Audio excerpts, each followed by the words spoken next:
नमस्कार। मुद्दा तो है मैं आपका स्वागत है। मैं हूं आपके साथ ब्रजेश चौकसी।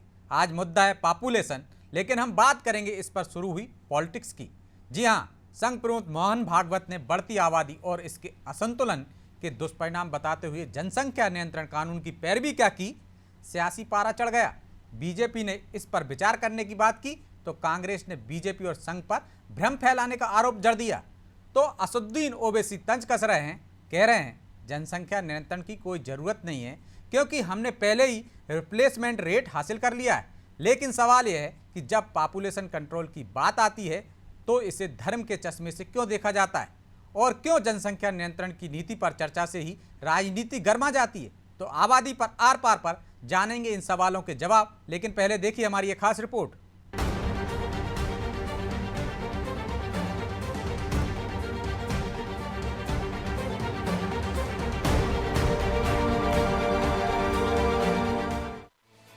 देश में जनसंख्या नियंत्रण पर एक बार फिर सियासी जंग छिड़ गई है। नागपुर में विजयदशमी के कार्यक्रम में संघ ने जनसंख्या नियंत्रण का राग अलापा। आरएसएस प्रमुख मोहन भागवत ने जनसंख्या कानून की वकालत की है। उन्होंने कहा कि जनसंख्या नीति सभी पर समान रूप से लागू होना चाहिए। भागवत ने कहा कि जनसंख्या का संतुलन बिगड़ने पर देश विभाजित हो जाते हैं। उन्होंने कहा कि मंदिर, पानी और शमशान भूमि सबके लिए समान होनी चाहिए। इतना ही नहीं, भागवत ने कहा कि हमें छोटी छोटी बातों पर बिल्कुल नहीं लड़ना चाहिए। कोई घोड़े की सवारी कर सकता है और दूसरा नहीं कर सकता। इस तरह की बातें समाज में बिल्कुल नहीं होनी चाहिए। मोहन भागवत ने कहा कि हिंदुस्तान एक हिंदू राष्ट्र है। यह असंतुलन जन्मदर एक भाग है उसका, लेकिन जोर जबरदस्ती या छल कपट से, लालच से मतांतरण, ये सबसे बड़ा फैक्टर है। और जहां सीमा पार से घुसपैठ होती है वहां घुसपैठ से भी ये होता है। और इसलिए जनसंख्या की एक समग्र नीति बने, वो सब पर समान रूप से लागू हो। एक बार बनने के बाद किसी को छूट न मिले और समाज इसको स्वीकार कर ले, इसलिए उसके लिए मन बनाकर उसको लाया जाए, इसकी आवश्यकता है।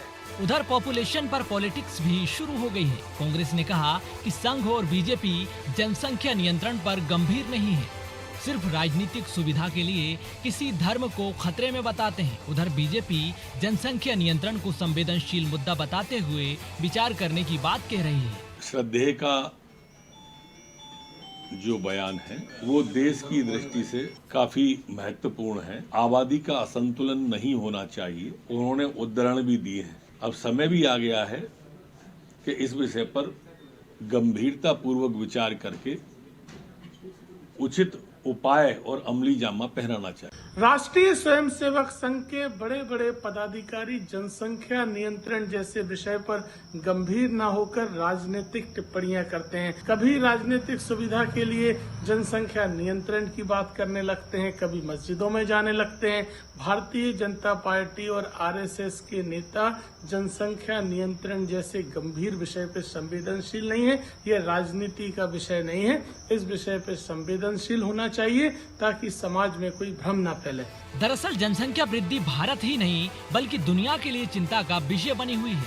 भारत में जनसंख्या वृद्धि को धर्म के चश्मे से देखा जाता है, जबकि हिंदू, सिख, मुस्लिम, ईसाई और अन्य समुदाय के लोगों में प्रजनन दर काफी घटी है। 1992 में जहां हिंदुओं की प्रजनन दर 3.30 थी, तो वहीं मुस्लिम में यह सिर्फ 4.41 थी, जबकि 2019-21 के 5वें सर्वे में ये घटकर हिंदुओं में 1.94 और मुस्लिम समुदाय में 2.36 पर आ गई।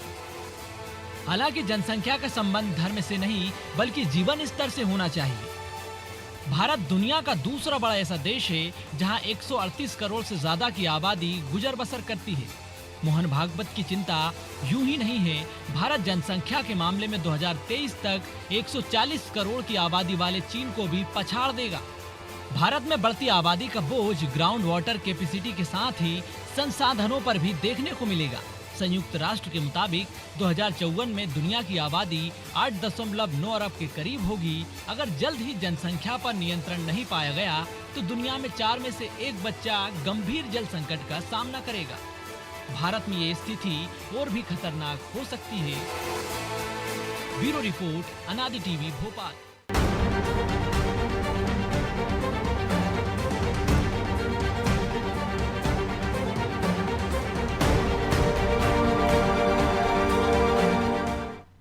तो इसी मुद्दे पर चर्चा के लिए हमारे साथ मौजूद हैं गोविंद मालू, बीजेपी प्रवक्ता हैं, प्रताप भानु शर्मा, पूर्व सांसद हैं कांग्रेस से, तौकीर निजामी AIMIM नेता हैं और मयंक चतुर्वेदी संघ प्रचारक।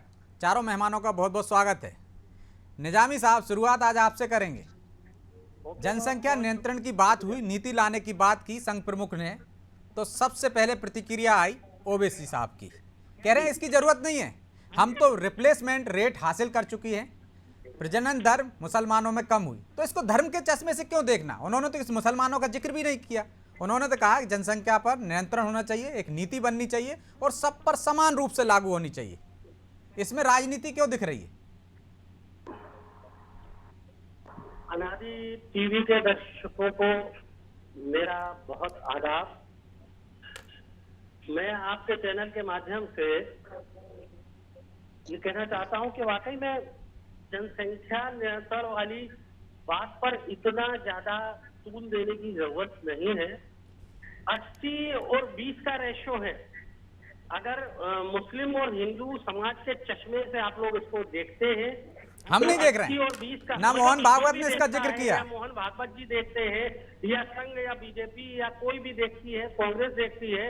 मेरा आपके टीवी के माध्यम से ये कहना है कि जहां 80 और 20 का रेशो है, वहां पर अब आप जनसंख्या किसकी ज्यादा है इस देश में और किसकी कम है, ये तो साफ साफ दिख रहा है।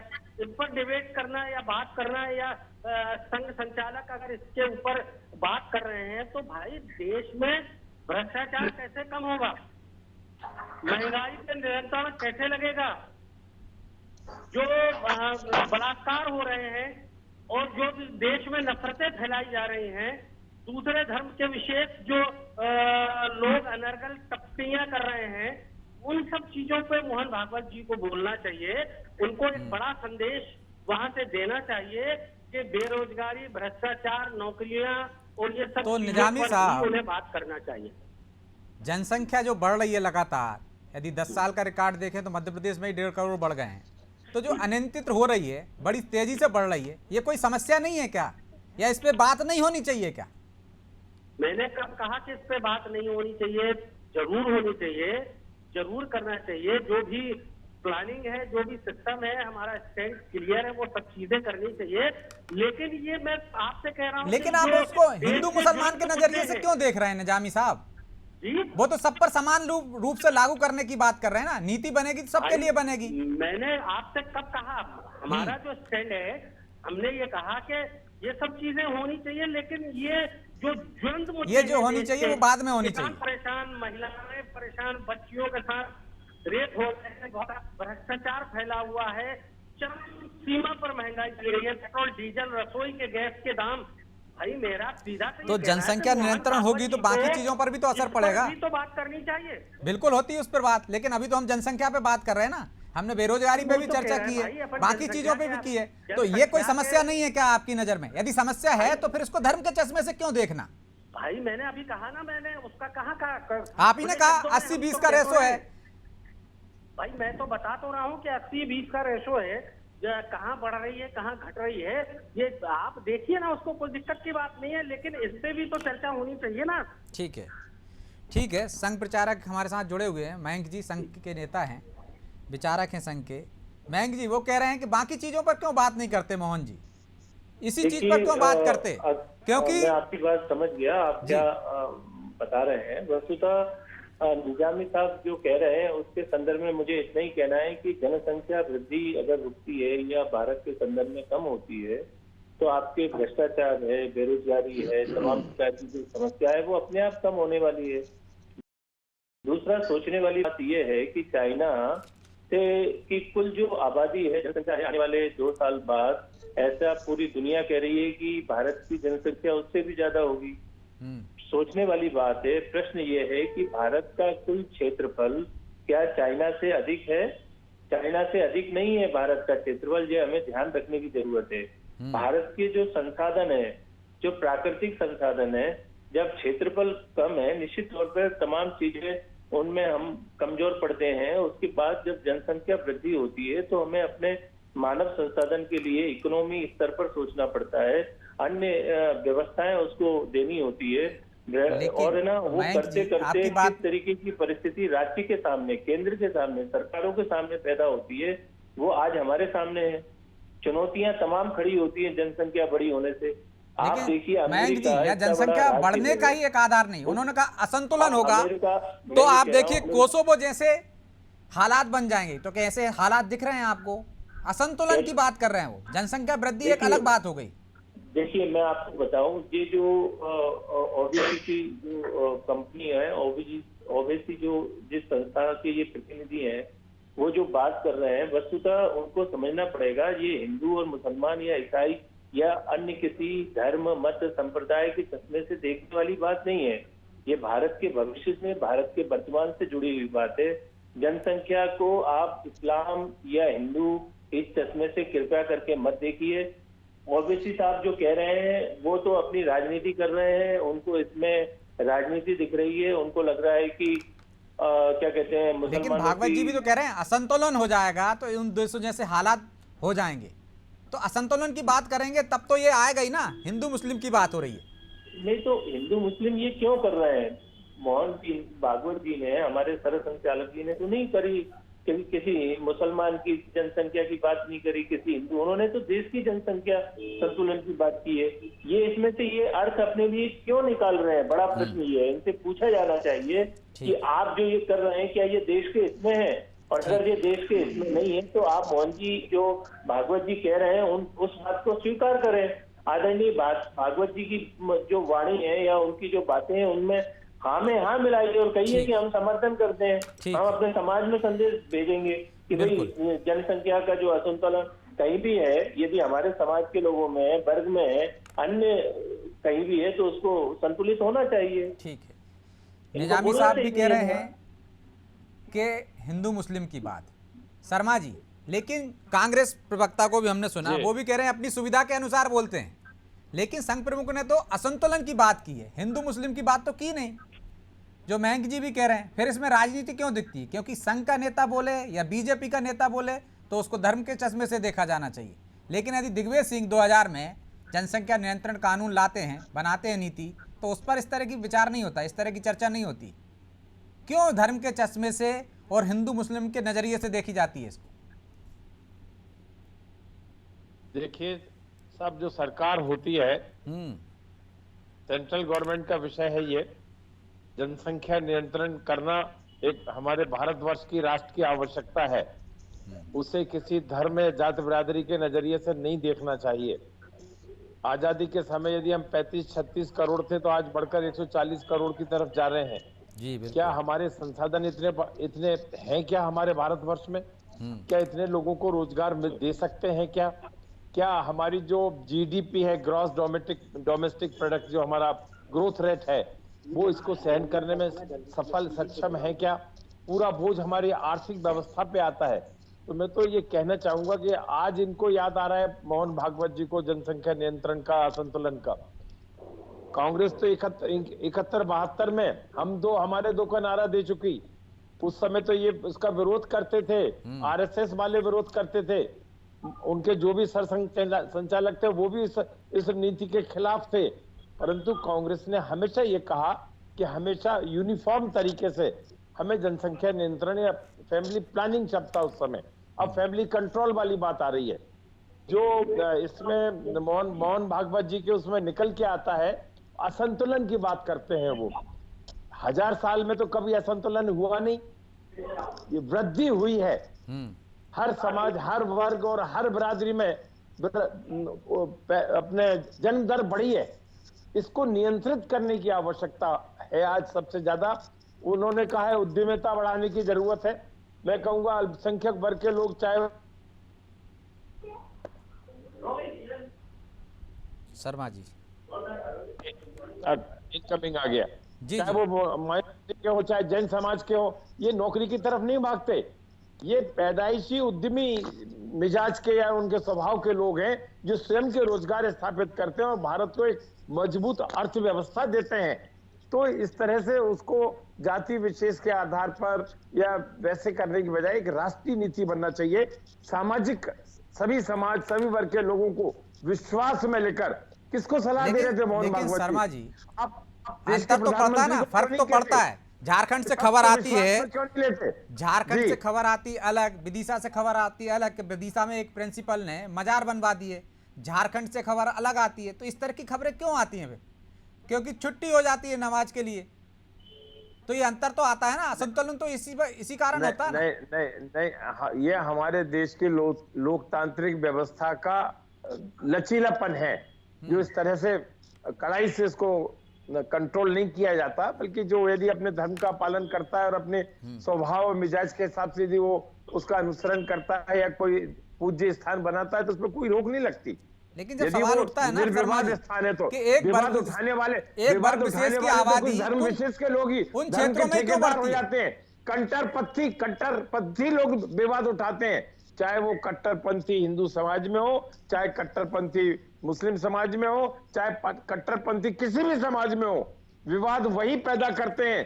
आम नागरिक अमन पसंद है, लेकिन देश को शर्मा जी, प्रगति चाहता है, यदि हम समाज मजार में बनने की बात सद्भावना कर रहे हैं तो वो चाहता है। कहाँ बनती है? मस्जिद बने अलग बात है।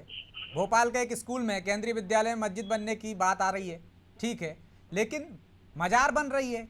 और हम देख रहे हैं कि जहाँ पे कुछ क्षेत्रों में असंतुलन ऐसे होता है ना, वहीं पे सब चीज़ें लागू क्यों होती हैं? क्योंकि एक आबादी ज़्यादा बढ़ जाती है तो वो फिर अपने हिसाब से संविधान और कानून का पालन कराने लगती है, अपने कानून लागू करने लगती है। देखिए, कानून तो देश का जो है वो लागू होना चाहिए सब पर, और कानून बराबरी से लागू होना चाहिए। भारत का संविधान सबको बराबरी से देखता है और बराबरी से कानून लगाने का लागू करने का सरकार को अधिकार देता है। बिल्कुल। यदि उसमें कोई कार्रवाई नहीं करता तो जिला प्रशासन की कार्रवाई सरकार देखे, जिला प्रशासन के खिलाफ कार्रवाई करे। और जो भी सरकारी कर्मचारी इस बात को बढ़ावा देते हैं, सामाजिक वैमनस्य को बढ़ावा देते हैं, उन पे अंकुश लगाएं, उनके खिलाफ एनएसए का उपयोग करें।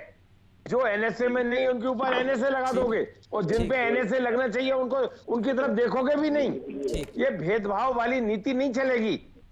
लेकिन भेदभाव तो समाज से भी होता है ना, सुविधाएं बाकी चाहिए और शरीयत का कानून चाहिए जब संख्या बढ़ जाती है तो। मोहन भागवत जी ने ये भी कहा है कि समाज को तोड़ने की गतिविधियां चल रही हैं आजकल। ये किस पर कटाक्ष है? ये सरकार के ऊपर, सरकार के नुमाइंदे के ऊपर, धर्म के ठेकेदारों के ये ऊपर कटाक्ष कटाक्ष सरकार पर ही है। लेकिन यदि कांग्रेस भी साथ है आपके, वो तो कह रहे हैं जनसंख्या नियंत्रण पर पहले से भी काम कर रहे हैं, लेकिन आप लोग संवेदनशील नहीं है। आपके मकसद राजनीतिक है और इस तरह की बात इसलिए करते हो ताकि आपका वोट बैंक साथ सके। मालू जी, मैं समझता हूं कि इसको राजनीतिक चश्मे से देखने की आदत कांग्रेस की हो गई है और बाकी दलों की भी हो गई है। जनसंख्या का संतुलन और नियंत्रण के किसी देश की अस्मिता, अस्तित्व, संप्रभुता का सवाल है। माननीय मोहन भागवत जी ने जिन देशों का उदाहरण दिया, चाहे वो इंडोनेशिया हो, चाहे वो सूडान हो, ये मुस्लिम देश थे। वहां असंतुलन के कारण सोपोर और दक्षिणी सूडान बन गए। देखिए, उन्होंने किसी धर्म विशेष की बात नहीं की। आज पाकिस्तान में क्या हो रहा है? अलग बलूचिस्तान की मांग हो रही कि नहीं हो रही? ये वो असंतुलन है जिसमें सब तरह से नीचे तक का असंतुलन हो जाता है। इसलिए किसी को घबराने की जरूरत नहीं है।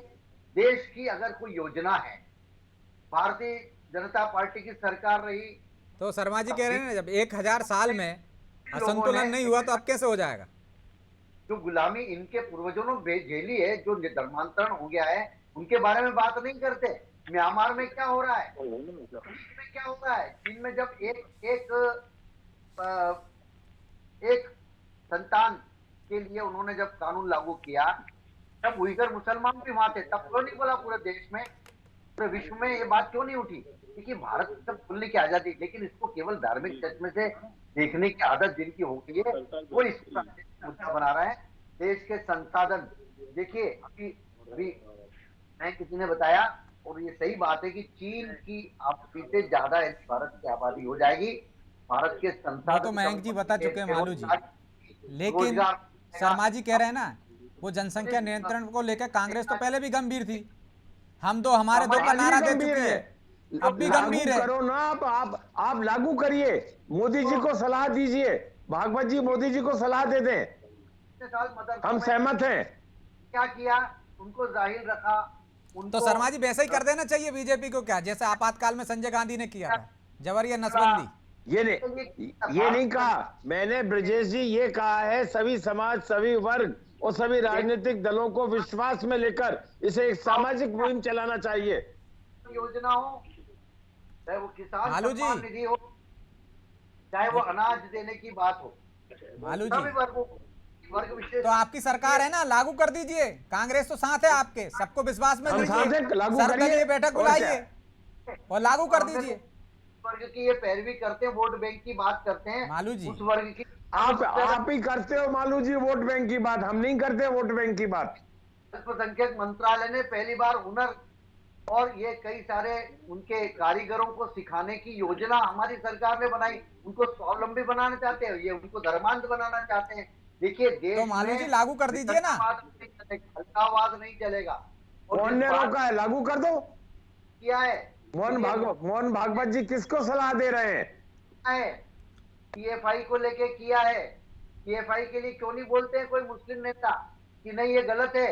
वो कह रहे 2047 में हम इस्लामिक कंट्री बना देंगे, हमने उस बारे में कोई जिक्र नहीं किया। इनके पेट में दर्द क्यों हो रहा है जनसंख्या नियंत्रण के तो उस मामले पर तो में? नियंत्रण लगा दिया ना आपने, पीएफआई ने ऐसा बोला तो उनकी गतिविधियों पे तो आपने अंकुश लगा दिया ना, हिंदू समाज में पूरी भी संस्था होगा। पे प्रतिबंध लगा दिया ना मालू जी। तो नियम कानून बना दीजिए, जनसंख्या नियंत्रण कानून बना दीजिए, किसने रोका है? मोहन भागवत जी तो आपको ही सलाह दे रहे हैं ना, आपकी सरकार को ही चाहिए। और ये देश के हित में है, और असंतुलन पैदा होने से विभाजन पहले तो हो कौन चुके करेगा हैं। मालू जी? सरकार आपकी, अरे केंद्र में, तत्काल राज्य में लागू कर दो आपकी। मालू जी। वो नहीं ये लागू होगा और आप जिस बात की जिस बात 71-72 बात करें परिवार नियोजन, ऐसे नहीं होता। हम तो स्वेच्छा से उसको कानून बनाकर उनके अंदर जन जागरण करके करते। जो जबरिया नसबंदी की गई और किन वर्गों की गई वो भी देश जानता है। तभी 77 में क्या हालत हुई आपकी, ये आप भी समझ लें कि जबरिया कुछ नहीं होता है कि परिवार नियोजन कानून लागू कर दिया और जबरिया। वो तो आपका दुष्प्रचार था, कोई जबरिया नहीं था। जबरिया ही था। वो डिबेट में जुड़े हुए हैं, मैं जुड़ा हूँ, तो वो संघ की तरफ। शर्मा जी जबरन तो कराया था नसबंदी, वो कह रहे हैं, आप कह रहे हैं जबरिया नहीं था। तो ऐसे कोई प्रचार किया था, सबको साथ लेकर किया था कि जो आप अभी बात कर रहे हैं कि करा बीजेपी था, सबको। ये आरएसएस और भाजपा का षड्यंत्र ही था, विपक्षी लोगों का दुष्प्रचार। ऐसा कोई जबरिया नहीं था। टारगेट जरूर दिए गए थे, ये मानता हूं मैं, टारगेट नहीं देना चाहिए। इसे सहज भाव से समाज में स्वीकार्यता हो, इस तरह से कानून बनाना चाहिए। हर समाज को, हर पढ़े लिखे वर्ग को विश्वास में लेकर, पक्ष विपक्ष को एक साथ बैठकर, ये राष्ट्रीय मुद्दा है, इस जनसंख्या नियंत्रण भारतवर्ष के लिए जरूरी है। बिल्कुल भारतवर्ष के लिए जरूरी है मालू जी, लेकिन मैं आपको रोक रहा हूँ, ये क्षमा चाहता हूँ, क्योंकि समय की एक बातें बाध्यता करेंगे, होती है। राजनीति करेंगे, इसके इसलिए अलावा चर्चा कुछ नहीं को करेंगे। ये यहीं विराम बातें देना होगा। करेंगे, कानून नहीं बनाएंगे, राजनीति करेंगे, आप चारों दुष्प्रचार मेहमानों का करेंगे। बहुत बहुत धन्यवाद। तो सियासत के नजरिए से नहीं देखा जाना चाहिए, जनसंख्या नियंत्रण की बात जो की जा रही है वो जरूरी भी हो गई, लेकिन यदि यही बात संघ के प्रमुख नेता कहते हैं या बीजेपी का नेता कोई कहता है तो इसको धर्म के चश्मे से देखा जाने लगता है, इसमें राजनीति ढूंढी जाने लगती है। लेकिन ये तो सही है कि जनसंख्या बढ़ना और जिस तरह से बढ़ रही है वह एक नई समस्या है और इससे बहुत सारी समस्याएं पैदा होती हैं। इन्हें बिना किसी धार्मिक चश्मे, बिना किसी राजनीति के लागू करना चाहिए। किस तरह से इस पर अंकुश लगाया जा सके, उसमें नियम कानून बनाने की बात हो रही है, तो सर्व दलों को इसमें सहभागी होना चाहिए, ना कि राजनीति करना चाहिए। बहरहाल मुद्दा तो है। मैं इतना ही, मुझे दीजिए इजाज़त और आप देखते रहिए अनादि टीवी। नमस्कार।